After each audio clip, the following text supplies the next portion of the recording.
Halo, Shalom, selamat pagi Bapak Ibu saudara yang kasih dalam Tuhan. Pada saat kesempatan pagi hari ini, mari kita mau mendengar firman Tuhan. Saya rindu firman Tuhan di pagi hari ini. Saya beri tema, apa benar bahagia itu mudah? Lukas pasal pertama ayat 46 dan 48. Lalu kata Maria, jiwaku memuliakan Tuhan, dan hatiku bergembira karena Allah juru selamatku, sebab ia telah memperhatikan kerendahan hambanya. Sesungguhnya mulai dari sekarang segala keturunan akan menyebut aku berbahagia. Haleluya. Maria berkata dalam pujiannya, mulai dari sekarang segala keturunan akan menyebut aku berbahagia. Tetapi pada kenyataannya Bapak Ibu Saudara yang kasih dalam Tuhan, yang dialami Maria justru berbalik dari kenyataannya. Saat Maria melahirkan sang juru selamat pun bukan di tempat yang mewah, di tempat yang dia pikirkan sebagai manusia biasa. Mungkin seorang raja akan lahir di tempat yang istimewa, tetapi justru tidak. Justru dia tertolak dan pada akhirnya dia melahirkan di sebuah kandang. Dan di dalam palungan itulah, di atas palungan itulah bayi Yesus diletakkannya.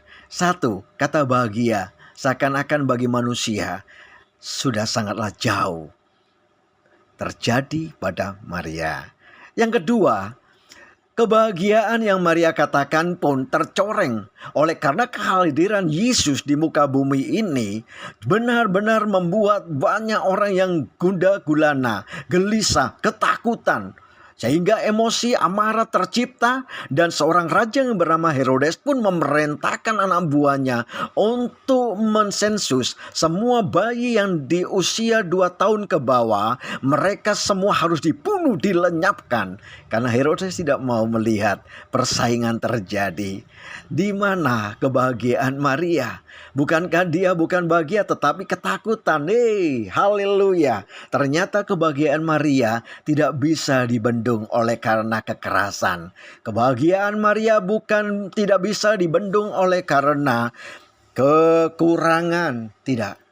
Tetapi kebahagiaan Maria hanya dia melakukan firman Allah, menjalankan beban tanggung jawab yang diberikan oleh Allah Bapa atas dirinya, bahwa Yesus harus lahir dimanapun berada. Kalau Mesias itu hadir, maka tempat itu akan dipermuliakan. Amin. Puji nama Tuhan. Dan dari kisah ini Bapak Ibu saudara yang kasih dalam Tuhan, kebahagiaan Maria hanya ada dua yang membuat dia menjadi kuat. Yang pertama, yang dibutuhkan hanya ucapan syukur. Yang kedua adalah ikhlas. Jadi, apa itu bersyukur?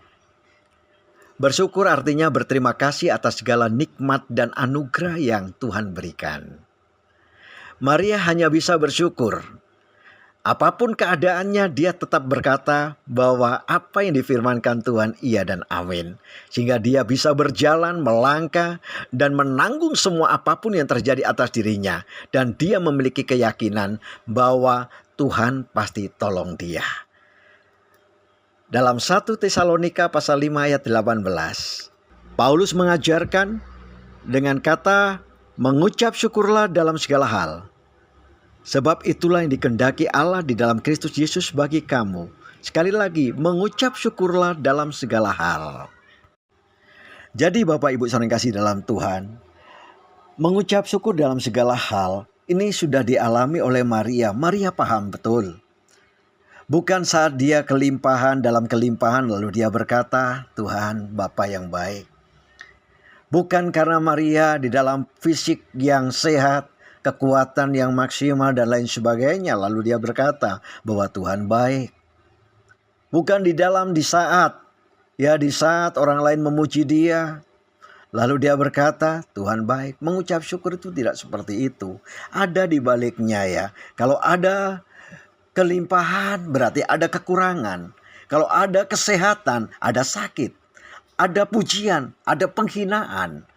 Paulus mengajarkan dalam segala hal semuanya ini tercakup di dalamnya. Bapak Ibu saudara yang kasih dalam Tuhan, ayo kita belajar. Maria ditekan seperti apapun, dia memiliki keyakinan firman yang ada dalam dirinya. Firman yang dia pahami harus terlaksana. Makanya dia tetap teguh kuat dan dia tetap meyakini bahwa Yesus yang dia lahirkan akan menjadi raja di atas segala raja. Ini yang membuat Maria tetap dia bertekun bersama Yusuf sang kekasihnya. Lalu yang kedua yaitu ikhlas. Ikhlas artinya bersih hati, tulus perbuatan dan tanpa pamrih. Secara etimologi, ikhlas adalah sesuatu yang murni dan tak tercampur apapun. Jadi Bapak Ibu saya kasih dalam Tuhan, milikilah hati yang selalu ikhlas dalam segala hal. Ini ada gandengan gitu ya. Banyak orang berkata aku bersyukur. Tapi kalau hatimu tidak ada keikhlasan, itu bohong. Syukur dengan ikhlas itu sebenarnya satu kesatuan yang selalu bergandengan. Contohnya saudara yang kasih dalam Tuhan. Kalau orang menerima dalam kelimpahan, mereka selalu, oh aku bersyukur. Tapi Bapak Ibu sering kasih dalam Tuhan, kalau kita berbicara ikhlas, ikhlas itu biasanya yang disampaikan oleh orang tua kepada anaknya. Kalau anaknya mungkin dirugikan oleh seseorang, udahlah nak, ikhlas saja. Betul? Ikhlas pun seringkali disampaikan oleh seseorang, sahabat yang mana dia melihat sahabatnya sedang terluka hatinya. Apa yang dikatakan? Sudahlah, ikhlas saja. Toh Gusti mboten sare katanya. Kan gitu. Jadi ikhlas itu selalu dikatakan pada orang-orang yang dirugikan. Orang-orang yang selalu terzolimi. Sudah ikhlas sajalah. Tuhan pasti akan mendengar doamu. Dan Tuhan sebagai hakim yang akan menghakimi semua yang terjadi. Bukan kita. Saya pernah menyaksikan pada Bapak Ibu saudara yang kasih dalam Tuhan. Tertipu, ditipu, itu sakit hati. Tapi saya belajar mengikhlaskan saudara. Sebesar apapun yang orang lain lakukan dalam hidup saya, hanya kata-kata saya harus ikhlas bersyukur. Karena Tuhan masih tetap memberkati saya sampai hari ini. Jadilah seperti Maria. Sekalipun dia mengalami sebuah penderitaan, tetapi tetap berjalan terus karena ada firman yang menjanjikan atas dia bahwa dia melahirkan seorang bayi sebagaimana bayi yang dikenang oleh orang lain, dan seluruh dunia pun selalu mengenang dia bahwa dia adalah Yesus sang juru selamat itu. Nama Maria pun yang dikatakan tadi dalam firman-Nya, mulai dari sekarang segala keturunan akan menyebut aku berbahagia, terbukti sudah sampai detik ini. Bahkan sampai Tuhan datang kali yang kedua, nama Maria tidak akan pernah terlupakan. Mengapa? Karena dia adalah seorang ibu yang paling berbahagia. Karena dia melahirkan seorang Mesias. Itu sebabnya milikilah ucapan syukur dan milikilah ketulusan dalam keikhlasanmu. Karena ikhlas itu membuahkan sebuah dampak di mana engkau akan hidup di dalam kebahagiaan tersendiri. Jadi kesimpulannya Bapak Ibu sering kasih dalam Tuhan, renungan pagi hari ini dengan mengucap syukur dan ikhlas, maka kebahagiaan itu akan tercipta. Orang yang memiliki ucapan syukur dan ikhlas, mereka adalah orang yang berbahagia. Puji Tuhan, Tuhan Yesus memberkati. Selamat pagi dan selamat beraktivitas, dan kita satu di dalam doa. Terima kasih Bapa, dalam nama Tuhan Yesus hamba berdoa memberkati buat sidang jemaat Tuhan di GPDI Lembah Dieng.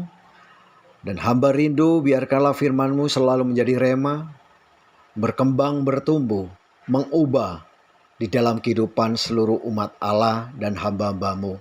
Kami siap bersyukur dan ikhlas, bukan saja di saat kami dalam kelimpahan, di saat kami di dalam ketenangan, tetapi di balik itu pun di tengah-tengah badai, masalah, pencobaan datang, kami mau memandang wajah-Mu sebab Engkau jawaban di dalam segala kesulitan kami. Sehingga syukur dan ikhlas itu selalu kami ucapkan dan kami buktikan di dalam kehidupan kami hari lepas hari. Terima kasih Bapa. Dalam nama Yesus hamba berdoa, haleluya, amin. Amin. biasa.